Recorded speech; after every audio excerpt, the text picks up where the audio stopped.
Meanwhile, new tonight, a Navy shooting range in Coronado is at the center of a legal dispute over possible unsafe lead exposure. Our Team 10 investigator Jennifer Kastner uncovered the history of reports of serious lead problems. It took more than 5 weeks of us continuously calling and emailing the Navy, asking what happened, only for the Navy to tell us it won't go into any detail.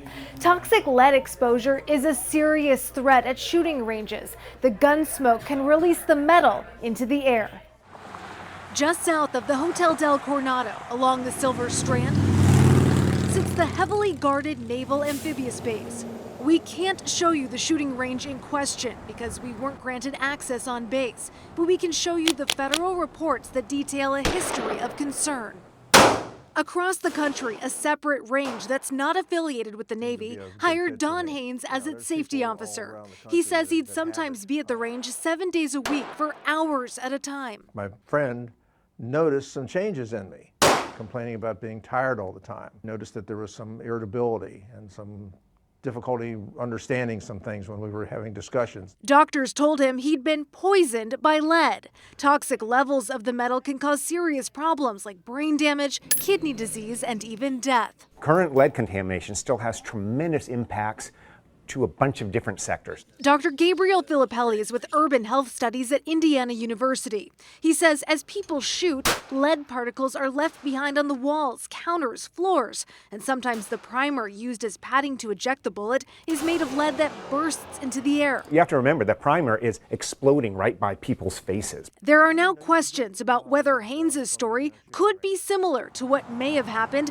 to an employee at the shooting range in Coronado.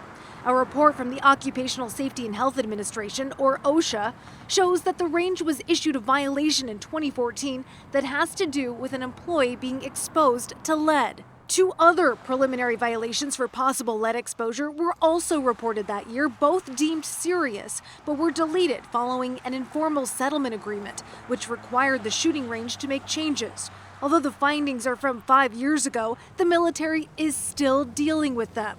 This is part of a July email from a spokesperson for Naval Special Warfare Command. I'm not going to get into the details you are asking due to ongoing litigation with an individual who was involved in these matters. In the end, OSHA and the Navy agreed to an amended report to which we fully implemented the agreed upon amended requirements. We take reports of safety issues seriously.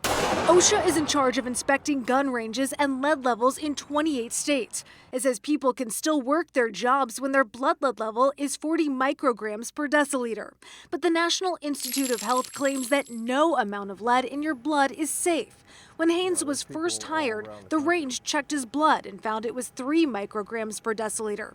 8 months later, it had jumped from 3 to a 60. This spring, the government reported that OSHA is exploring regulatory options to lower blood lead levels in affected workers. It's finally considering dropping the levels from 40 to less than 10 in adults. Businesses can protect you with a proper air filtration system with air blowing away toward the targets. Experts say you can protect yourself by wearing masks when shooting or working at a range. Wear gloves while firing or cleaning up, and wash your shooting clothes separately from other clothing.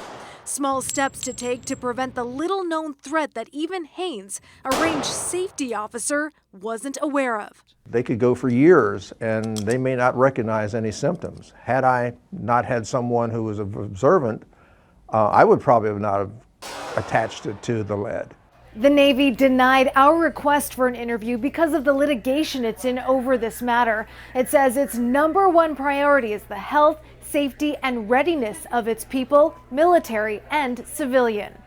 In the newsroom, Jennifer Kastner, 10 News.